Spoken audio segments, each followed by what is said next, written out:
Assalamualaikum warahmatullahi wabarakatuh. Baiklah, untuk pertemuan kali ini kita akan membahas tentang fraud. Sebelumnya, izinkan saya untuk memperkenalkan diri terlebih dahulu.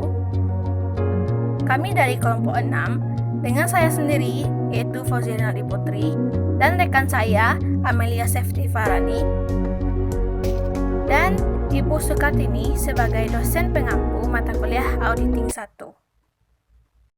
Materi yang akan kami bahas yaitu yang pertama, pengertian fraud, yang kedua, korupsi, yang ketiga, mencegah fraud, yang keempat, mendeteksi fraud, yang kelima, profil pelaku, korban, dan perbuatan fraud. Apa sih sebenarnya fraud itu? Kasus fraud banyak terjadi di kehidupan kita sehari-hari. Pengertian dari fraud yaitu suatu tindakan pelanggaran hukum yang dicirikan dengan penipuan, menyembunyikan, atau melanggar kepercayaan. Fraud atau kecurangan adalah tindakan atau kesalahan yang disengaja. Nah, selanjutnya kita akan membahas tentang faktor penyebab fraud. Fraud bisa terjadi karena adanya fraud triangle. Apa saja fraud triangle itu?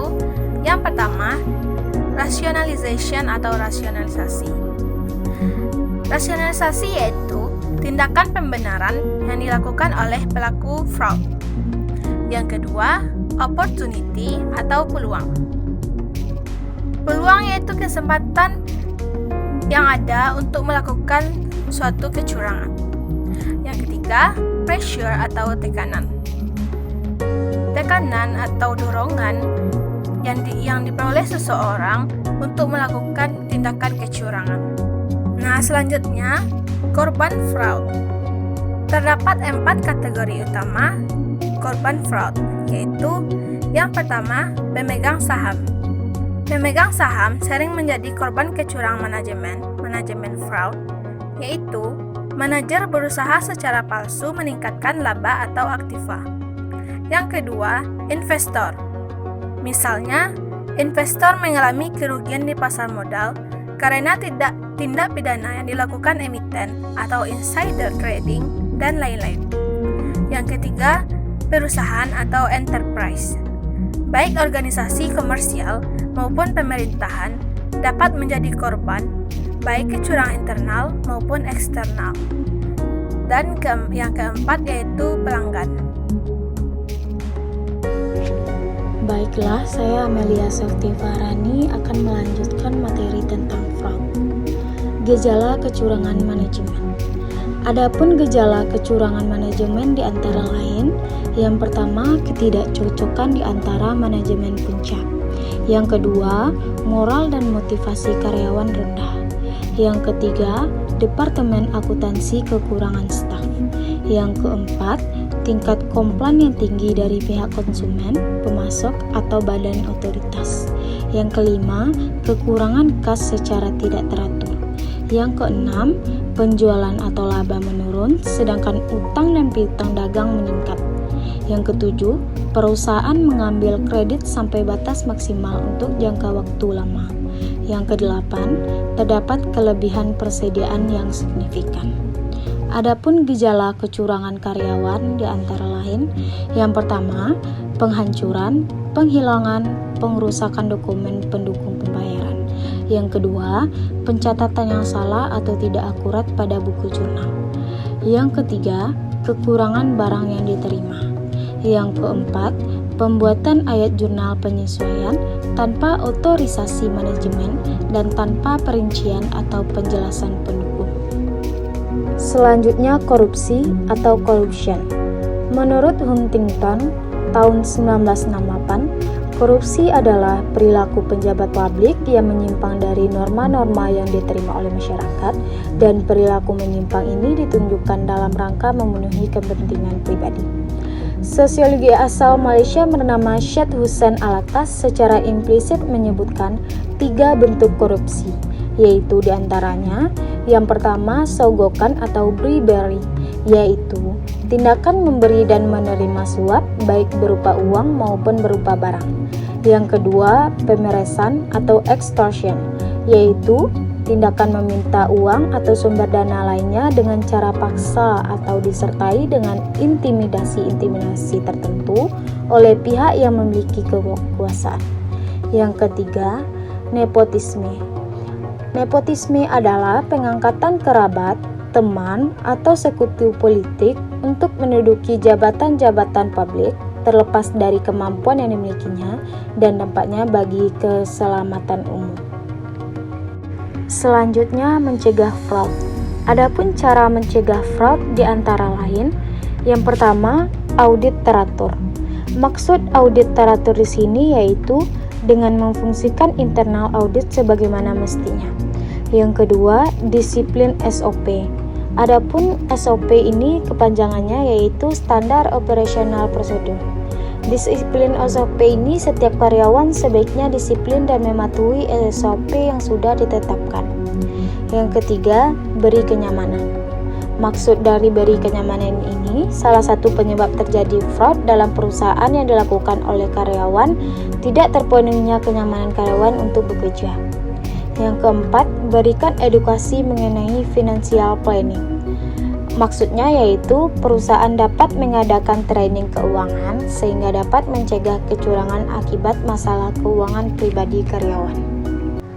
Selanjutnya, mendeteksi fraud. Adapun cara yang harus kita lakukan dalam mendeteksi fraud di antara lain, yang pertama, periksa jajaran manajerial. Pada umumnya, beberapa kasus kecurangan maupun penggelapan pada laporan keuangan seringkali melibatkan pihak di jajaran manajerial atau pengambilan keputusan. Karena itu, jajaran manajemen harus selidiki dengan baik untuk mengetahui tujuan mereka melakukan kecurangan. Yang kedua, adanya keterkaitan dengan pihak eksternal, yaitu salah satu cara yang sering digunakan dalam melakukan kecurangan adalah dengan memberikan bantuan pada perusahaan, baik yang nyata atau efektif. Jadi, untuk menghindari kecurangan, bisa mendeteksi dengan baik adanya hubungan antara perusahaan dengan lembaga keuangan, perusahaan dengan individu, eksternal auditor, lembaga pemerintahan, atau investor. Yang ketiga, sifat organisasi. Sebuah kecurangan seringkali tidak terdeteksi karena adanya struktur organisasi yang digunakan.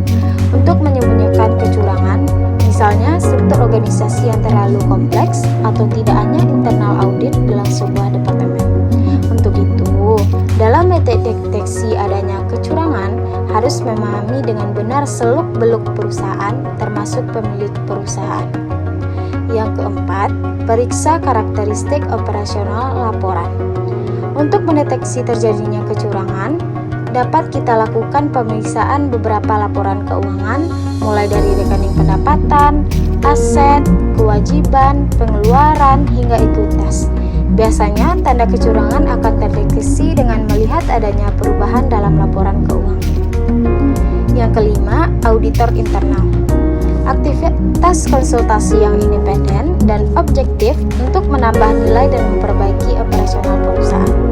Auditor internal ini sering juga disebut dengan penilaian yang dilakukan oleh personil dalam organisasi yang memiliki kompetisi dalam meneliti catatan akuntansi perusahaan dan pengendalian internal dalam perusahaan. Adapun tujuan dari auditor internal ini yaitu membantu pihak manajemen dalam pertanggungjawaban dengan memberikan analisa, saran, penilaian tentang kegiatan yang diaudit. Yang terakhir yaitu auditor eksternal. Berbeda dengan auditor internal yang dilakukan oleh personil di dalam perusahaan, auditor eksternal ini dilakukan untuk meminta bantuan pihak luar dalam melakukan deteksi kecurangan dalam perusahaan serta melakukan analisa jika auditor internal mengalami kesulitan. Terakhir, profil pelaku, korban, dan perbuatan fraud. Profil tidak menunjukkan secara khusus ciri satu orang, melainkan memberi gambaran mengenai berbagai ciri atau traits dari suatu kelompok orang. Profiling terhadap korban fraud tujuannya untuk memudahkan target penyebaran informasi. Profiling yang dilakukan dalam upaya mengenal perbuatan kejahatan disebut modus operandi.